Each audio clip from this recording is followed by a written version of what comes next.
Assalamu alaikum everyone, welcome to my YouTube channel. I hope all of you are fine.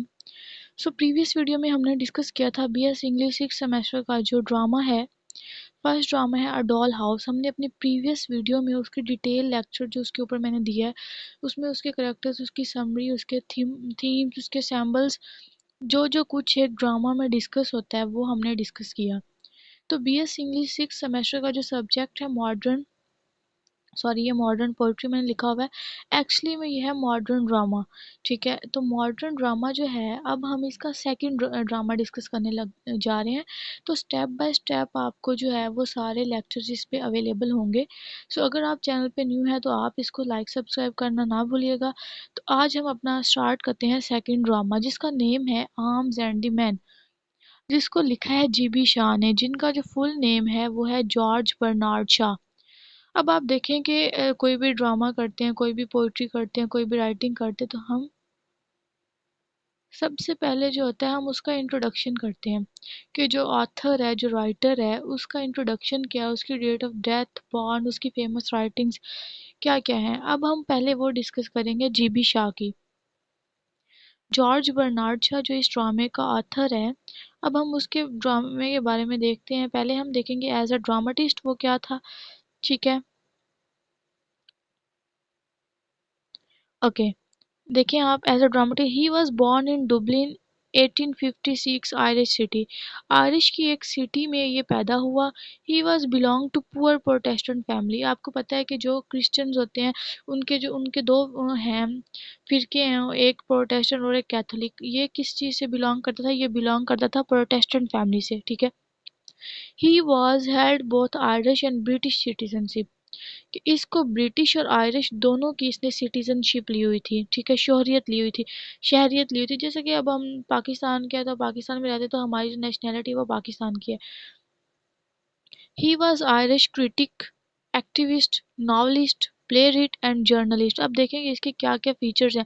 अब ये एक Irish critic था, activist था, novelist था जिसने बहुत ज़्यादा नावल लिखे, जिसने प्लेस लिखे, जो कि जर्नलिस्ट था, जर्नलिज्म पे इसने वर्क किया। ठीक है, ये देखिए, he was the first person who was awarded Nobel prize in literature. ठीक है, he was the first person. अब ये क्या है, ये फर्स्ट पर्सन था जिसको अवार्ड मिला, नोबेल प्राइज मिला लिटरेचर में। He was also witty, argumentative and supremely self confident. ये एक सेल्फ कॉन्फिडेंट था। ठीक है, इसका जो करेक्टर फीचर आ जाता है वो सेल्फ कॉन्फिडेंट था, आर्गुमेंटेटिव था। He was influenced by Henry Gibson. अब हेनरी गिब्सन जो है वो मॉडर्न ड्रामाटिस्ट है, 19th सेंचुरी का है। तो अब पहला ड्रामा उसने लिखा जो हमने पढ़ रहे हैं, तो ये क्या था, ये उससे बहुत ज़्यादा इम्प्रेस था हेनरी गिब्सन से। ठीक है, ही क्रिटिसाइजेस फॉर सोसाइटी रिफॉर्मेशन। इसने सोसाइटी रिफॉर्मेशन के ऊपर बहुत ज़्यादा क्रिटिसाइज किया। इसने अकेडमी अवार्ड पिग्मेलियन के नाम से जो है वॉन किया। अगर हम इसकी राइटिंग्स देखें, his writings are full of satire allegory. इसकी जो राइटिंग है वो किस चीज़ से फुल है? सटायर। सटायर आपको पता है किसको कहते हैं? तर्न्स को कहते हैं। एलिगरी का मतलब होता है कि डीप मीनिंग कुछ और हो, हिडन मीनिंग कुछ और हो। ठीक है, he wrote more than 60 plays. इसने तकरीबन 60 से ज़्यादा प्लेस लिखे। ठीक है, he was a great dramatist after Shakespeare and a great critic than Shakespeare. ये जो फर्स्ट पर्सन था जो कि ग्रेट ड्रामाटिस्ट बना, किसके बाद? शेक्सपियर के बाद, और ग्रेट क्रिटिक था शेक्सपियर के बाद। ठीक है, शेक्सपियर आपको पता है जो बहुत ज़्यादा फेमस ड्रामाटिस्ट थे हमारे इंग्लिश लिटरेचर में। ठीक है ना, समझ आ रही है ना आपको कि ड्रामा किस तरह से करना है आपने। In politics he join Fabian society. इन्होंने फेबियन सोसाइटी को ज्वाइन किया। He wrote many pamphlets. He was co founder for London school of economics. He was against the Darwin theory.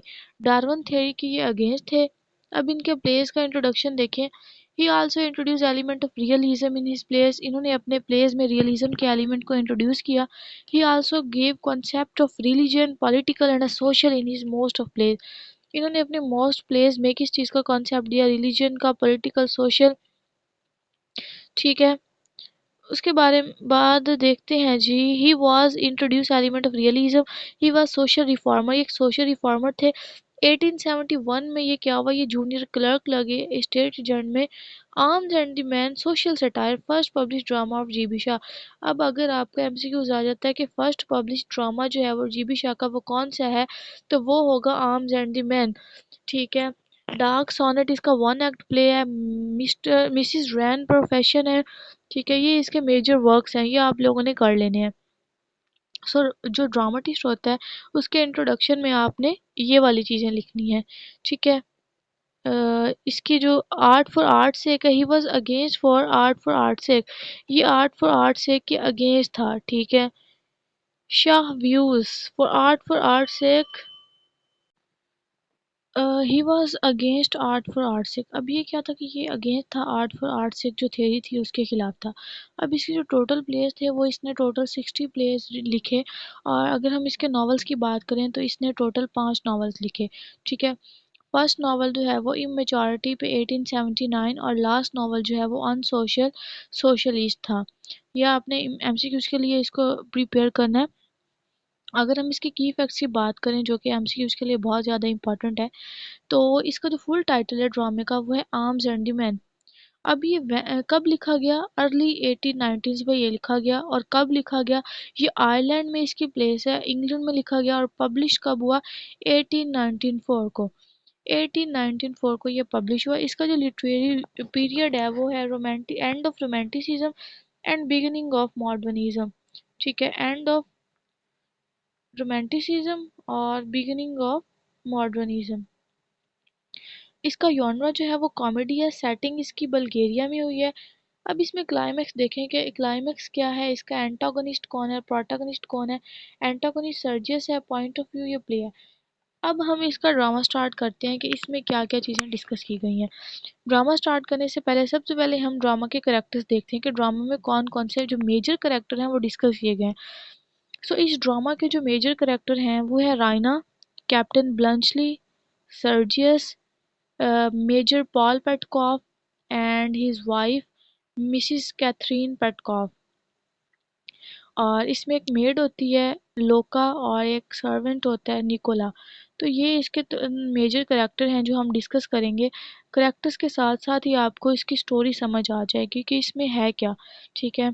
अब जो रायना है, रायना हम स्टार्ट करते हैं। She was protagonist of the drama. अब क्या है, रायना ड्रामा की प्रोटोगनिस्ट है और ये 23 ईयर्स ओल्ड है। ये एक बल्गेरियन वुमेन है। She was the fiancee of Sergius, ये सर्जियस की फियांसे है। She always sing and pray for Sergius, ये हमेशा जो है वो सर्जियस के लिए प्रे करती है। अब जो राइना है वो एक पावरफुल फैमिली से बिलोंग करती है। ठीक है। Her family has high rank in Bulgaria, इसकी फैमिली का बल्गेरिया में बहुत ज़्यादा हाई रैंक होता है क्योंकि वो आर्मी से बिलोंग करते हैं। राइना का जो फादर है मेजर पॉल पेटकॉफ, वो आर्मी से होता है, आर्मी में मेजर होता है। Raina interest was reading novel and stare out of window. Raina का जो इंटरेस्ट होता है वो नॉवल को रीड करना और विंडो के पास खड़ी रहना। ये हमेशा अक्सर प्ले में दिखाया गया है, ये अपनी विंडो के पास ही खड़ी रहती है। कौन? राइना। ठीक है। After meet with Bluntschli, she has great change. Bluntschli is a quiet change from her Raina. Raina, she is intrigued by Bluntschli. In the last act, she broke her relationship with the Sergius and she married with the Bluntschli. अब रायना जो होती है ये fiancée होती है Sergius की। अब ये ब्लंचली से क्यों शादी करती है, इसकी क्या वजह होती है, वो आपको आहिस्ता आहिस्ता मैं बताती जाऊंगी। जब फर्स्ट एक्ट स्टार्ट होता है तो क्या होता है कि एक वॉर हो रही है किसके दरमियान, बल्गेरिया और सर्बिया के दरमियान। बल्गेरिया और सर्बिया के दरमियान जो जंग हो रही है, बल्गेरिया की तरफ से मेजर पॉल पेटकॉफ और मेजर सर्जियस जो हैं वो लड़ रहे हैं। और जो सर्बिया की तरफ से होता है वो कैप्टन ब्लंचली होता है। अब इनके दरमियान वार हो रही है। और जब वार होती है तो इसके फर्स्ट एक्ट में दिखाया जाता है कि ये जो मेजर पॉल पेटकॉफ और मेजर सर्जियस हैं ये जंग जीत लेते हैं। किसके खिलाफ? सर्बिया के खिलाफ। अब जब ये जंग जीत लेते हैं तो वहाँ से जो इनका एक कैप्टन होता है, सोल्जर होता है, कैप्टन ब्लंचली उसका नेम होता है, वो वहाँ से ज़ख्मी हालत में वहाँ से भागता हुआ आता है। जब वो वहाँ से आता है तो ये रायना जो है ये विंडो के पास खड़ी होती है और रायना इसको देख लेती है और वो कहता है कि तुम मुझे पनाह दो, अपने पास शेल्टर दो। तो वो जल्दी से वो रायना उसको अपने कमरे में बुला लेती है और उसके पास एक गन होती है जिसे देखकर रायना डर जाती है। लेकिन जब वो अंदर आता है तो वो रायना को बताता है कि ऐसे-ऐसे मैं जो है हम लोग जंग हार चुके हैं और अगर मैं वहाँ गया तो मैं मारा जाऊँगा या जो भी है। वो अपनी सारी सिचुएशन बताता है और वो रायना को बताता है कि मेरे पास गन तो है लेकिन गन में कोई बुलेट्स नहीं है, कोई गोलियां नहीं है। ठीक है। अब उसके पास जो है कुछ भी नहीं अपनी प्रोटेक्शन के लिए। और जो कैप्टन ब्लंचली है उसके पास सिर्फ और सिर्फ चॉकलेट्स होती हैं। वो कहता है कि जो चॉकलेट है ना वो मैं इसलिए रखता हूँ क्योंकि ये मेरा वेपन है, क्योंकि जब मुझे भूख लगती है ये चॉकलेट्स मेरे काम आती हैं। तो अब कैप्टन ब्लंचली का अब आ गया करेक्टर। कैप्टन ब्लंचली जो है वो एक सोल्जर है। Captain Bluntschli is a Swedish professional soldier who fight with the Serbian, जो कि सर्बिया की तरफ से होता है। He has none of Raina Sergius romantic notion about the war. अब इसको नहीं पता कि रायना कौन है, किस तरह की है, इनके फादर क्या करते हैं। रायना का फादर मेजर होता है ना। तो अब रायना की जब ये रूम में आता है तो इनकी जो कॉन्वर्सेशन है वो स्टार्ट हो जाती है। अब रायना जो है वो इसको अपनी रूम में शेल्टर देती है और इसको बचा लेती है। तो रायना इसको प्यार मोहब्बत से एक नाम देती है जो कहती है कि चॉकलेट क्रीम सोल्जर। अब ये एक इम्पॉर्टेंट एमसीक्यूज है कि रायना ब्लंचली को किस नेम से बुलाती है। रायना ब्लंचली को चॉकलेट क्रीम सोल्जर के नाम से बुलाती है, ठीक है। अब ये जो है इनकी जब कन्वर्सेशन स्टार्ट होती है, जब ये इसके रूम में होता है तो ऊपर से जो है इनकी मेड होती है लोका आ जाती है और वो देख लेती है। और ये पहले तो नहीं बताती रायना, लेकिन बाद में ये जाके अपनी मदर को बता देती है कि ऐसे ऐसे एक जो है सोल्जर मेरे रूम में आया और मैंने उसको शेल्टर दिया है। तो उसके बाद उसकी माँ को भी पता चल जाता, कैथराइन को भी पता चल जाता है कि इस तरह एक सोल्जर हमारे घर आया है, ठीक है। ये तो हुई इनकी कहानी। अब ये जो सोल्जर आ गया, अब रायना ने इसको शेल्टर दिया, ये अब वहाँ पे लेटता है। ये रायना उसको ये कोट देखता है उसके फादर का, रायना को कहता है कि मुझे ये कोट दो। तो ये उसको कोट देती है अपने फादर को और वो चला जाता है वहाँ से, ठीक है। उसके बाद करेक्टर आ जाता है मेजर सर्जियस का। अब सर्जियस जो है वो इस बायरोनिक हीरो है। According to the state direction everything him perfectly side. He is tall, handsome, wealthy, well-spoken man and seem to deeply love with Raina। अब ये क्या होता है, ये fiancé होता है, ठीक है। और to be a heroic soul he act as a foolish reckless fighter। अब ये जो है ये फुलिश टाइप का होता है, ये ना किसी की बातों में जल्दी आता है। जो इनकी सर्वेंट होती है, रायना की सर्वेंट जो लोका होती है, वो बहुत ज़्यादा प्रिटी और अट्रैक्टिव होती है। अब जो ब्लंचली होता है ये जब उसको सॉरी ये जो सर्जियस होता है जब उसको देखता है और वो उसको बताती है, भड़काती है जो लोका होती है, वो कहती है कि रायना का तो उसके साथ चक्कर चल रहा है और रायना तो वो उसके साथ शादी करने वाली है। तो जब ब्लंचली को सर्जियस को ये बात पता चलती है तो सर्जियस कहता है नहीं, क्या तुम मुझसे शादी करोगी। तो इस तरह लोका जो है वो इसको सर्जियस को अपने जाल में फंसा लेती है। और लोका तो चाहती भी हमेशा से यही है कि मैं एक अच्छे प्रॉपर अपर क्लास में जाऊं, ठीक है, ये उसको बता देती है। और जो होता है लोका जो इनका सर्वेंट है और बहुत ज़्यादा प्रीटी है, ठीक है। She expected to settle down and marry with Nicola. ये कहते हैं कि मैं निकोला के साथ शादी कभी नहीं करूंगी क्योंकि मैं अपनी ज़िंदगी जो है पूरी ज़िंदगी एक नौकर बन के नहीं गुजारना चाहती, ठीक है। She reject the idea that being born in a poor family means she must live as servant rich of the whole life. वो कहती है कि इससे अच्छा है कि मतलब मैं किसी पुअर फैमिली में पैदा हो जाऊँ, मैं किसी का जो रिच लोग हैं ना उनकी सर्वेंट बन के रह सकती हूँ, लेकिन इसी से अच्छा है कि मैं किसी पुअर फैमिली में पैदा हूँ। वो कहती है कि अब मैंने पूरी ज़िंदगी के लिए किसी की सर्वेंट नहीं रहना, मैंने कुछ ना कुछ करना है। ये कौन है? ये लोका कह रही है। अब लोका के जो आइडियाज़ होते हैं वो ये होते हैं कि मैं जो है किसी अपर क्लास बंदे से शादी करूँ। और होता यही है, ये क्या करती है, ये अपनी प्रीटीनेस और अपने क्लेवर एटीट्यूड की वजह से ये सर्जियस को अपने इंटेंजल्ड कर लेती है और सर्जियस इसकी बातों में आ जाता है। और जो क्या होता है कि उनका जो फियांसे होता है उसका उनका जो एंगेजमेंट होती है वो टूट जाती है। तो लोका और सर्जियस की शादी होती है और जो है ब्लंचली और रायना की शादी होती है at the end of the play. अब कैथराइन पेटकॉफ जो है वो एक मदर है, किसकी? रायना की मदर है। और ये जो है ये कैसी वो टिपिकल वुमेन होती है, ये चाहती है कि मैं निकोला के साथ ये निकोला के साथ अनफेयर ट्रीट करती है। क्यों क्यों कहती है कि ये मैं अगर इसके साथ अनफेयर ट्रीट करूँगी तो मैं पता चलेगा कि मैं एक अपर क्लास से बिलोंग करती हूँ और ये मेरे सोशल स्टेटस के मुताबिक होगा, ठीक है। तो ये इस तरह की वुमेन है। अब मेजर पॉल पेटकॉफ ये बल्गेरिया में होता है और जो है इसका जो रैंक होता है ये मेजर होता है आर्मी में। और ये जब इसको पता चलता है कि इसकी जो डॉटर है वो ब्लंचली को लाइक कर रही है तो ये इसकी शादी जो है वो ब्लंचली से करने के लिए रेडी हो जाता है at the end of the play. Nicola इनका फैमिली सर्वेंट है और ये हमेशा जो है इसको मिस इसके साथ मिस ट्रीट किया जाता है, किसकी तरफ से? ये जो है कैथरीन पेटकॉफ की तरफ से। लेकिन ये कहता है कि मैं सर्वेंट हूँ और मेरी ज़िंदगी जो है वो यही है कि मैं सर्वेंट के लिए ही पैदा हुआ, मैं लोगों के काम ही करूँगा सारी ज़िंदगी, इसका ये माइंडसेट होता है। ये इसके थे करैक्टर्स, आपको समझ आ गई होगी करैक्टर्स का इनके साथ रिलेशन क्या था। और इसकी अगर प्लॉट समरी देखें तो इसमें वही चीज़ें हैं जो मैंने आपके साथ डिस्कस की हैं। तो आपको अगर इसके नोट्स चाहिए होंगे आप इधर से ले सकते हैं। अब अगर हम थीम्स की बात करें तो इसमें 3 या 4 थीम इम्पोर्टेंट है। थीम ऑफ वॉर, सेकंड पे थीम ऑफ लव और थर्ड पे theme of class division. Theme of war हम डिस्कस करते हैं जो कि बहुत ज़्यादा इम्पोर्टेंट है। Shaw condemned war is inhuman, vicious and barbarous act. The play is about anti-war and a military. अब ये प्ले बेसिकली है कि इसके बारे में एंटी वॉर और मिलिट्री के बारे में है। Shaw uncovers horror of war. He tells the weakness of men. वो शाह किस चीज़ के बारे में बता रहा है, वो मैन की वीकनेस के बारे में बता रहा है कि वॉर के दरमियान जब हमें एक एंथास्टिक पैशन चाहिए होता है तब हम वीकनेस शो करते हैं, तो उसकी वजह से हम जो है वो डिफीट खा जाते हैं। Concept of war according to Sergius, he was the major of army होता है। He won the fight that between the Serbia and Bulgaria, want to resign the military after the war won. He became too tired. अब ये जो होता है Sergius, ये अपनी मतलब एक बंदा होता है पैशनेट होता है कि इस जॉब के लिए आर्मी के लिए, लेकिन ये सिर्फ और सिर्फ अपने पैसे के लिए जॉब कर रहा था और ये कहता है कि मैं अब बहुत थक चुका हूँ। Military praises him but actual he is arrogant and foolish man, actual में ये एक एरोगेंट फुलिश मैन होता है। ठीक है। और जो कैप्टन ब्लंचली है वो पुअर सोल्जर के तौर पर दिखाया जाता है इस प्ले में। He has no interest in a war, जिसका कोई इंटरेस्ट नहीं है वॉर वॉर में। He says wild soldiers that participate in war are after to die. अब इसकी ये इंपॉर्टेंट लाइन है। अब importance of food in a war, के वॉर में फूड का जो जिक्र किया गया वो क्या है।